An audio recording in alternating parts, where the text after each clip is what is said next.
समुद्र हमेशा से इंसान के लिए रहस्य रहा है।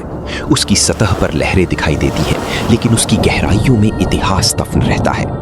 भारत के पश्चिमी तट पर, गुजरात के किनारे, अरब सागर की लहरों के नीचे सदियों से एक नाम फुसफुसाया जाता है, द्वारका।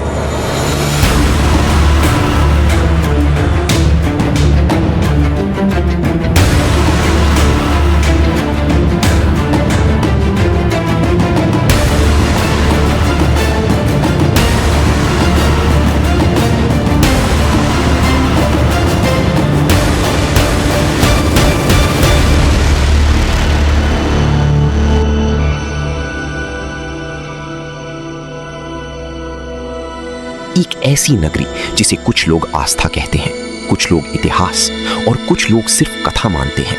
लेकिन प्रश्न आज भी वही है, अगर द्वारका सिर्फ कहानी थी तो समुद्र के नीचे पत्थरों की दीवारें किसकी हैं? अगर वो सच थी तो फिर डूबी क्यों? कहा जाता है कि ये वही नगरी थी जिसे भगवान श्री कृष्ण ने बसाया था।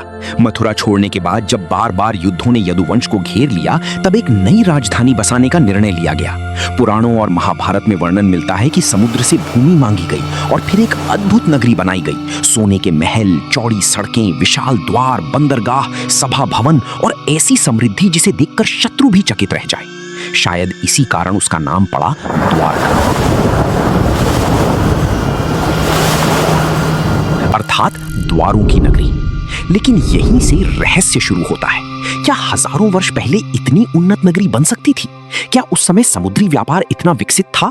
क्या ये केवल प्रतीकात्मक वर्णन था या वास्तव में पश्चिमी तट पर कोई विशाल नगर बसाया गया था? इतिहासकार वर्षों से इन प्रश्नों से जूझते रहे हैं। महाभारत के मौसल पर्व में एक अत्यंत विचित्र घटना का वर्णन मिलता है। श्री कृष्ण के पृथ्वी से प्रस्थान के बाद यदुवंश का अंत हुआ और उसके कुछ समय बाद समुद्र ने द्वारका को अपने भीतर समा लिया। ग्रंथों में लिखा है कि लोग देखते रह गए, भवन डूबते गए, गलियां जल में खो गईं और कुछ ही समय में पूरी नगरी लहरों के नीचे गायब हो गई। ये वर्णन सुनने में अलौकिक लगता है, पर क्या इसके पीछे कोई वास्तविक भूवैज्ञानिक कारण था? विज्ञान कहता है कि समुद्री तट स्थायी नहीं होते। धरती की प्लेटें खिसकती हैं, समुद्र का स्तर बदलता है, भूकंप आते हैं, तटीय भूमि धंसती है। यदि किसी तटीय नगर के पास भूकंप, सुनामी या समुद्री कटाव की श्रृंखला हुई हो तो सदियों में उसका डूब जाना असंभव नहीं। यही कारण है कि कई शोधकर्ता मानते हैं कि द्वारका के डूबने के पीछे प्राकृतिक कारण रहे होंगे, न कि केवल धार्मिक कथा। यदि द्वारका वास्तव में उतनी ही समृद्ध और विशाल नगरी थी जैसा वर्णन महाभारत, हरिवंश और पुराणों में मिलता है, तो उसके ठोस प्रमाण कहाँ हैं? उसके सिक्के कहाँ हैं? उसके राजकीय अभिलेख कहाँ हैं? शिलालेख, मूर्तियां, औजार, व्यापारिक मोहरें, शाही आदेश, नगर योजना के स्पष्ट दस्तावेज। इतनी बड़ी सभ्यता के चिन्ह इतने कम क्यों दिखाई देते हैं? यही वो प्रश्न है जिसने इतिहासकारों को दशकों तक उलझाए रखा। इसका उत्तर सरल नहीं है। समुद्र किसी संग्रहालय की तरह वस्तुओं को सुरक्षित नहीं रखता। समुद्री नमक पत्थरों को घिसता है, धाराएं वस्तुओं को बहा ले जाती हैं, रेत सदियों तक ढक देती है और जैविक शरण धातुओं को धीरे धीरे समाप्त कर देता है। जो कुछ बचता है वो अक्सर टूटा हुआ, बिखरा हुआ और अधूरा होता है। इसी कारण 1963 से 1990 के बीच तटीय सर्वेक्षणों में कई स्थानों पर प्राचीन अवशेषों के संकेत मिले, पर निर्णायक चित्र नहीं बन पाया। बाद में 1983 से 1990 के दौरान समुद्री पुरातत्व अभियानों ने बेट द्वारका और ओखा तट के पास कुछ संरचनात्मक अवशेष दर्ज किए। पत्थर के लंगर, दीवार जैसी रेखाएं, चौकोर खंड और मानव निर्मित प्रतीत होने वाले हिस्सों ने बहस को फिर जीवित कर दिया। कुछ विशेषज्ञों ने इन्हें प्राचीन समुद्री व्यापार केंद्र कहा, जबकि कुछ ने इन्हें उसी पौराणिक द्वारका से जोड़ा जिसका वर्णन ग्रंथों में मिलता है। द्वारका केवल एक शहर नहीं है, ये भारतीय मानस की स्मृति है। ये उस युग का प्रतीक है जहां धर्म केवल पूजा नहीं था, राजनीति केवल सत्ता नहीं थी और युद्ध केवल भूमि के लिए नहीं लड़े जाते थे। ये वो समय था जहां रणनीति, कूटनीति, दर्शन और नीति साथ चलते थे। श्री कृष्ण को केवल ईश्वर रूप में देखना अधूरा दृष्टिकोण होगा। अनेक विद्वान उन्हें एक असाधारण रणनीतिकार, समाज संगठक और दूरदर्शी नेतृत्वकर्ता के रूप में भी देखते हैं। इसलिए द्वारका का अर्थ केवल एक भूगोल नहीं, बल्कि एक सभ्यता की चेतना है। आज गुजरात के देवभूमि द्वारका जिले में स्थित आधुनिक द्वारका लाखों श्रद्धालुओं का केंद्र है। वर्तमान द्वारकाधीश मंदिर का निर्माण विभिन्न कालों में विकसित हुआ माना जाता है, जबकि इसकी वर्तमान संरचना का प्रमुख स्वरूप लगभग 15वीं से 16वीं शताब्दी के बीच सुदृढ़ हुआ। मंदिर का शिखर दूर समुद्र से भी दिखाई देता है। प्रतिदिन हजारों श्रद्धालु यहाँ पहुंचते हैं और विशेष पर्वों पर यह संख्या कई गुना बढ़ जाती है। मंदिर के शीर्ष पर लहराता ध्वज दिन में कई बार बदला जाता है। ये केवल धार्मिक परंपरा नहीं, बल्कि उस स्मृति का प्रतीक है कि कभी इसी तट पर एक महान नगरी खड़ी थी। लेकिन सबसे बड़ा प्रश्न अभी भी अनुत्तरित है। यदि समुद्र के नीचे मिले अवशेष ही असली द्वारका हैं, तो पूरी दुनिया के सामने उनका अंतिम वैज्ञानिक निष्कर्ष क्यों नहीं रखा गया? और यदि वे असली द्वारका नहीं है, तो फिर वो वास्तविक नगरी कहाँ है जिसका वर्णन हजारों वर्षों से होता आया है? क्या वो अभी भी गहराइयों में दबी है? क्या वो कई परतों में बिखर चुकी है? या फिर इतिहास और कथा ने मिलकर एक ऐसी स्मृति बना दी है जिसे अलग करना अब लगभग असंभव है? यही वो मोड़ है जहां द्वारका एक शहर से बढ़कर रहस्य बन जाती है। अब कहानी उस मोड़ पर पहुंचती है जहां द्वारका का वैभव अचानक विनाश में बदल जाता है। प्रश्न ये नहीं कि शहर डूबा या नहीं, प्रश्न ये है कि उसके डूबने से पहले वहां क्या हुआ था, क्योंकि कई सभ्यताएं बाहर से नहीं, भीतर से टूटती हैं। और द्वारका के साथ भी शायद यही हुआ। महाभारत के युद्ध के बाद लगभग 36 वर्ष बीत चुके थे। यदि पारंपरिक गणनाओं को माने तो ये समय लगभग 3100 ईसा पूर्व के आसपास रखा जाता है।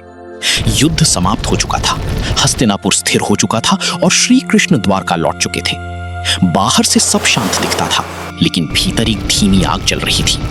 यदुवंश, जो कभी अनुशासन, शक्ति और एकता का प्रतीक था, धीरे धीरे अहंकार, मद और आंतरिक संघर्ष में फंसने लगा। कथा कहती है कि एक दिन कुछ युवराजों ने ऋषियों का उपहास किया।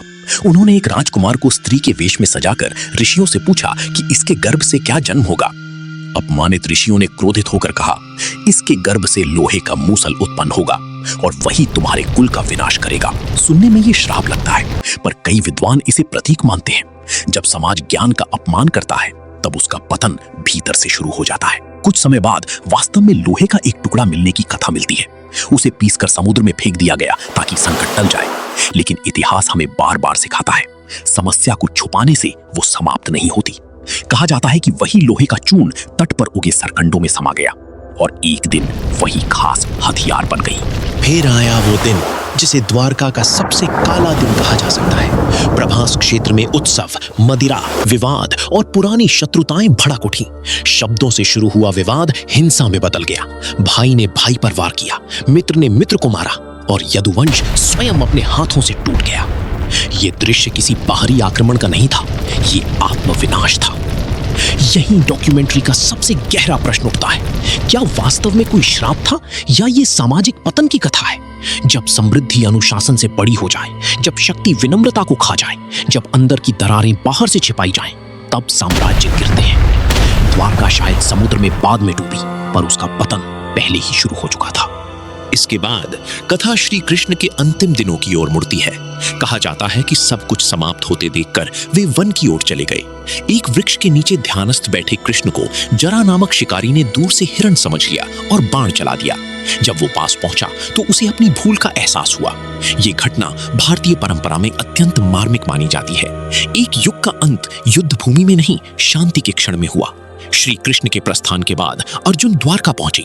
ग्रंथों में वर्णन है कि उन्होंने बचे हुए स्त्रियों, बच्चों और नागरिकों को सुरक्षित स्थान पर ले जाने का प्रयास किया। लेकिन तभी वो घटना घटी जिसने द्वारका को अमर रहस्य बना दिया।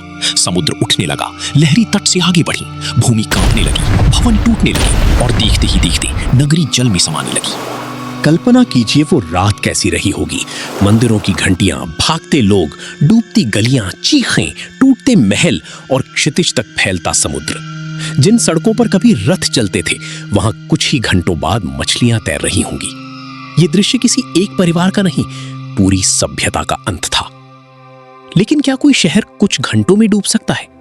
आधुनिक भूविज्ञान कहता है, यदि तटीय क्षेत्र में भूकंप, भूमि धसाव, सुनामी या अचानक समुद्री अतिक्रमण हो तो विनाश अत्यंत तेज हो सकता है। 2004 की सुनामी ने दुनिया को दिखाया कि समुद्र कुछ मिनटों में मानचित्र बदल सकता है। इसलिए द्वारका की कथा पूरी तरह असंभव नहीं लगती।